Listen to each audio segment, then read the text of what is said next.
有缘人。台湾联合报有一篇陈克利写的神奇回忆，人类身光的奥秘，说的是每个人身上都有光，并根据光的大小、强弱、颜色等可以判断出来这个人的命运。另外还有40多所美国大学，100多项研究证明善恶有报。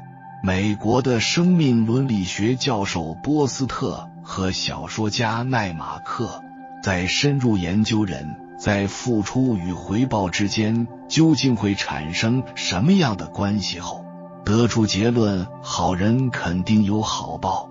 作者写道，在许多宗教绘制画中，神佛的头上都有光环。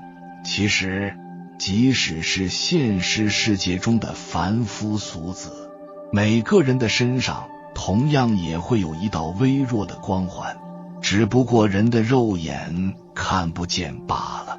当我12岁，全家住在北平，我父亲在华北机关做事，有一位姓黄的同事，是福建人，2个人很要好。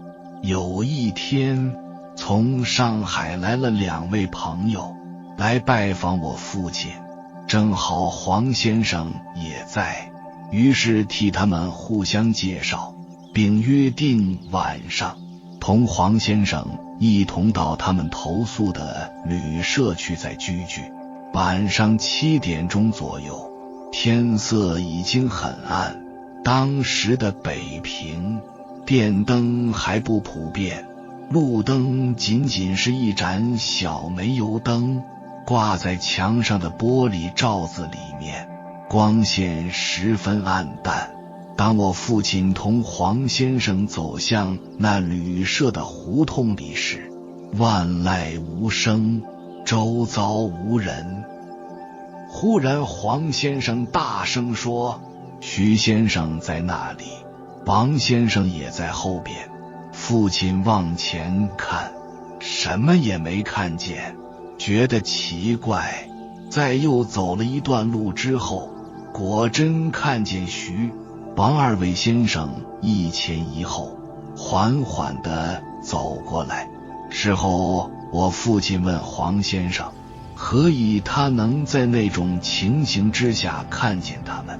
黄先生说，他从小就能看见每一个人头上的光，他母亲发现后不许他说出来，他不轻易告诉别人，免得人家说他妖言惑众。他说，每人头上都有光，但是光度、大小、颜色各不相同。凡是有权有势的人，指那些有德、命里有福报的人，大都是红光；紫光清高正直的人，大都是白光；青光贪污败类的，大都是黑光；灰光其他的黄橙绿者，都依照个人的品德行为各不相同，而且光度的强弱大小也是根据当时个人的气势运气做不同的改变。那天因为他在白天已经看见徐先生和王先生头上的光，所以到晚上很远的地方就可以分辨出他们来。据黄先生说，人的气质有时候会改变，譬如说某人以前是好人，后来被坏人引诱变成坏人，那他以前白而高大的光就会变成灰暗而低小，所以他见过的人立刻就可以辨别他是好人还是坏人。对交友做事方面给他莫大注意。黄先生在张作霖大帅极盛的时代曾经见过这位东北的土皇帝，他当时看见他的光是3丈高的红光，后来张作霖在黄姑屯被炸死的前1个多星期，他又有机会拜见了一次。这次见过出来，他半天讲不出话来，因为他很奇怪，张作霖此时头顶上的光只有5、6尺高，灰暗且微弱。果然不久就得到张被炸死的消息。黄先生既然把这个秘密说了出来，索性又把另外一件秘密道出，这也是我父亲在偶然的一个机会里发现的。对这件事，黄先生更是讳莫如深。事情是这样的，有一天，我父亲同黄先生一起赴宴，返回时走过一条冷清的街上，2个人默默无言地走着。黄先生忽然大笑起来，我父亲看看四周，并没有什么可笑的事，于是紧迫追问，黄先生才照实说了出来。他说，鬼是极端势利眼的，但是鬼的势利眼跟人的势利眼不同，人是怕权大势大的，而欺侮老实善良的，鬼却是怕心地善良忠厚正直的人。鬼看见他们就很尊敬地让路，或是很小心地站在远处等候。要是遇见有权势奸诈小人，或是欺压良善的坏人，鬼就会戏弄他，或是联络众小鬼嘲笑他，在他背上画个乌龟什么的，弄根绳子给他做辫子。方才他们走路的时候，有一位正直规矩的人在走路，一位小鬼看见他来了，就赶紧让路，靠在墙边上等他过去。正巧这时候，那个行路的人鞋带松了，于是把脚蹬在墙上截他的鞋带，正好一脚蹬在小鬼的身上。小鬼当时惊骇得手舞足蹈，跑又跑不掉的样子实在好笑，所以黄先生不知不觉便笑了出来。连鬼都看不起坏人，捉弄坏人，可见有钱能使鬼推磨，是人用来为自己的胡作非为找借口的。那么鬼与人相比，谁的能量大呢？净空老法师曾开始说，人怕鬼，鬼更怕人，岂不闻人有3分怕鬼，鬼有7分怕人？很多人怕鬼，那就奇怪了，应当鬼怕人才对，人怎么能怕鬼？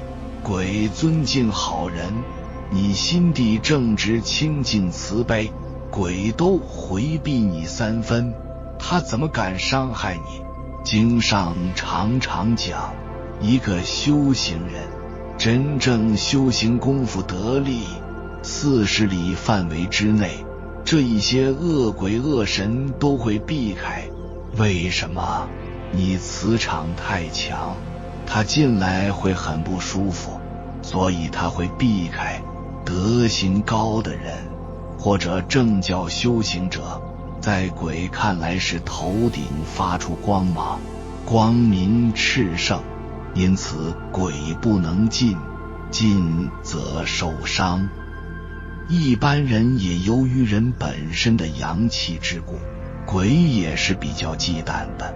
盖因阴阳不同，就像阳光，我们觉得温暖，但在鬼看来已然是灼热欲烧的温度，所以鬼一般在天亮后就会躲在阴暗无光的地方，至午后到傍晚，鬼才渐渐出来活动。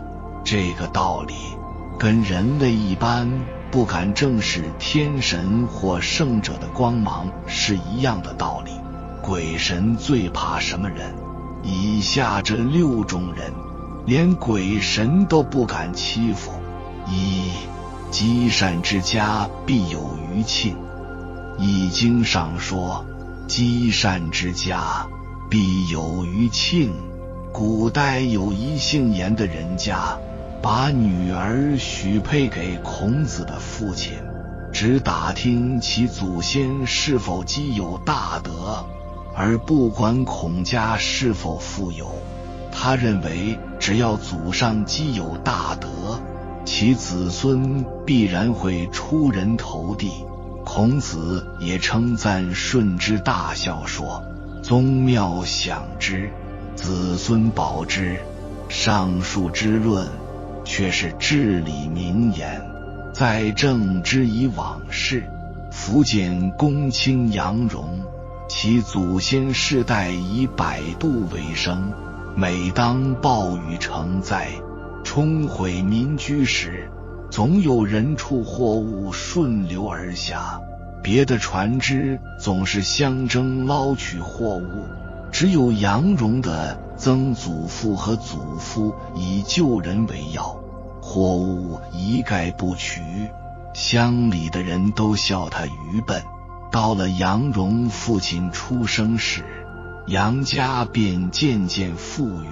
有一天，一位道人到杨家说：你祖先积有阴德，子孙必当享受荣华富贵。某地龙穴可筑祖坟，于是就一直是葬在那里，就是现在的白兔坟。后来生了杨荣，年幼就登科，位至3公，并得皇上加封曾祖父，祖父官号，至今子孙还是荣华不衰，尽多贤达之士。使比寿更有福。鄞县人杨自成，起初当县吏，心地忠厚，为人公正。有一次县长处罚一个犯人，打得血流满面，还不息怒，他就跪地为犯人求情，请县长息怒宽恕。县长说：此人犯法违反常理，怎能叫人不怒？他叩头说：为政失道，百姓涣散已久，他们不懂得法律常情，只要能问出案情就好了，这种事破了案都不能高兴，怎么可以发怒呢？县长因此才息怒。自成家境贫穷，又廉洁自持，从不收受别人财物，碰到了犯人缺粮食，也都尽力救济，即使自己挨饿也在所不惜，至诚慈善从不间断。后来生有2子，长子名守臣，次子名守止，为南北吏部侍郎，长孙也做到刑部侍郎，次孙也做到四川连县，都是名臣。今人楚廷德政，官运亨通，也是他的后代。3. 护生得好报。明英宗时，福建盗贼作乱，百姓从贼者很多，朝廷派布政司谢都事搜杀东路贼党，谢恐滥杀无辜，因此先设法取得贼党名册，凡没有参加匪党组织的人，即暗中给予白布及小旗，教他们在官兵进城时插旗于门首，并警戒士兵不得滥杀无辜，因此救了万人的性命。后来谢之子中状元，当宰相，孙子也中探花，满门得享富贵。莆田有林姓人士，母亲乐善好施，常做粉团布施穷人，凡索取者都照数施舍。有一道人每次索取6、7个，3年如1日，从未间断。他母亲也照给无误，而从未表现出不高兴的样子。道人知其诚心救人，就对他说：我吃你的粉团3年，无以为报，特地前来告诉你，你家屋后有一好地，可建造祖坟，子孙官爵有一生麻子之数目，他儿子依言埋葬，初代即有9人登科，世代从此不断出贵。福建至今还有吴林不开榜之谣，还有冯衍太史之父。当学生时，有一冬天清晨上学，路上遇到了一个人，倒在雪地中，已快冻僵，就即刻脱下自己的皮袍给他穿上，并扶其回家救治。当晚就在梦中得到神灵的指点，说：你救人一命，出于至诚，吾派宋朝名将韩琦做你的儿子。而后生下了着眼，就取外号为琦，以作纪念。此积德之人，鬼神亲养。台州应尚书壮年时住山中读书，夜间常听到有鬼怪作祟叫闹，但他都不害怕。有一天，他听到了鬼在谈话，说某妇人因其夫外出，很久未见归来，他翁姑以为儿子死了，逼其改嫁，明天晚上会来自缢，我从此有人代替，可以转世投生了。应尚书听到了此语，就即刻卖掉了田地，得银4两，并假造了一张其夫的书信，一并寄到了他家。他母亲发现笔迹不同，有点怀疑，但寄之一想，书信就算假，银子总没有平白送人的道理吧，想孩子一定平安无事才对，因此也就不再逼他媳妇改嫁。后来他的夫婿总算回来团圆。应尚书后来又听到了鬼说，本来有人来代替，却被那位秀才破坏了此事。令鬼说，那你就找他算账啊。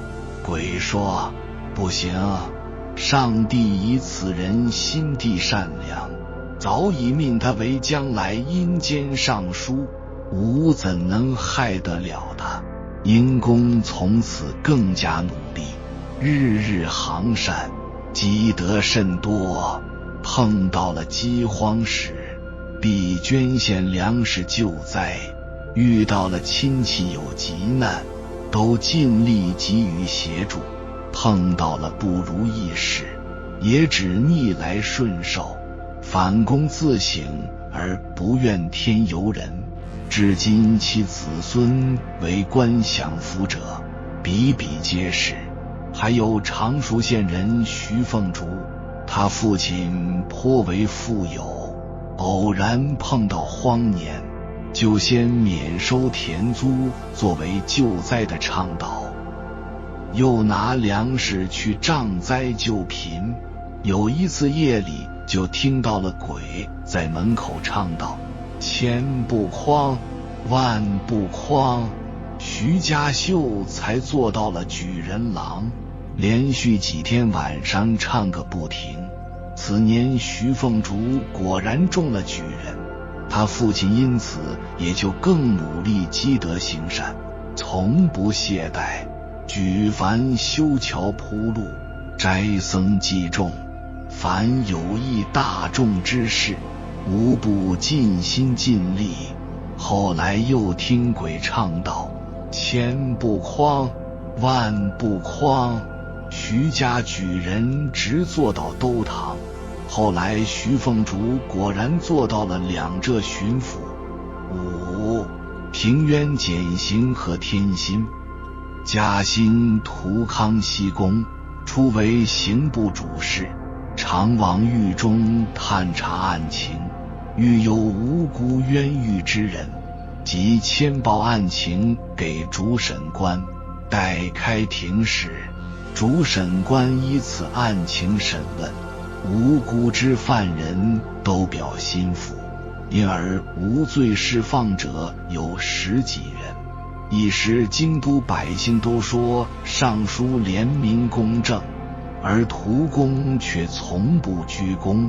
涂公又在上书陈情曰：京都都有冤狱，那四海之广，百姓众多，必上有许多冤狱，应该每5年派一检刑官详加调查，以平冤狱。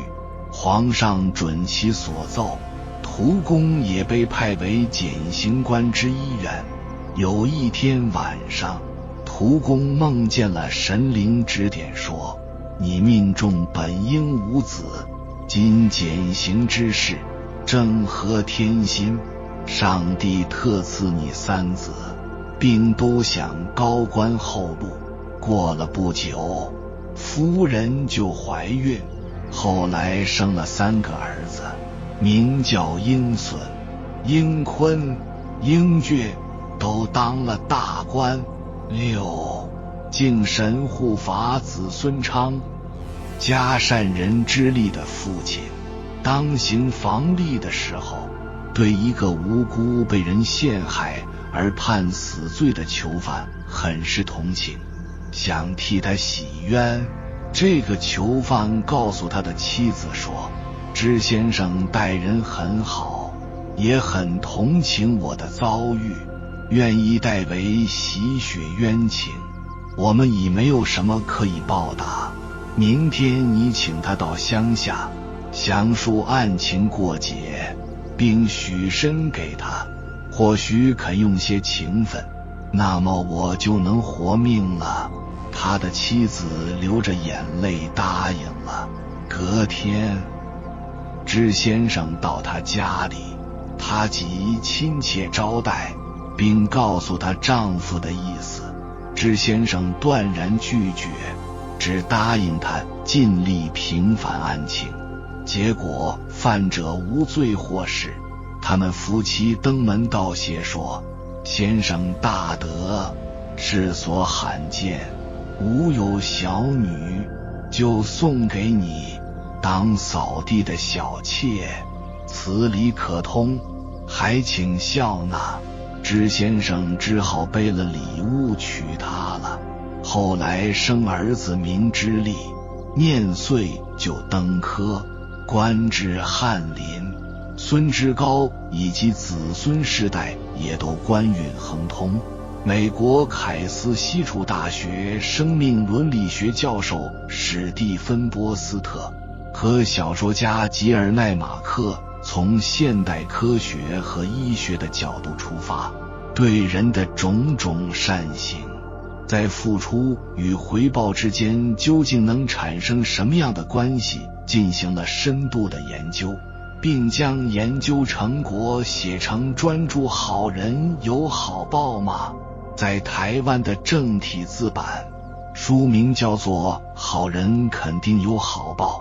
该书作者认为，好人是指乐于付出的人。作者具体的将付出分为家庭、朋友、社区、人类4个领域，并且归纳为10种付出的方法：赞颂、传承、宽恕、勇气、幽默、尊重、慈悲、忠诚、倾听、创造。这些行为的付出显示，付出与回报之间存在着神奇的能量转换秘密，即一个人在付出的同时，回报的能量正通过各种形式向此人返还。只不过在大多数情况下，自己浑然不知。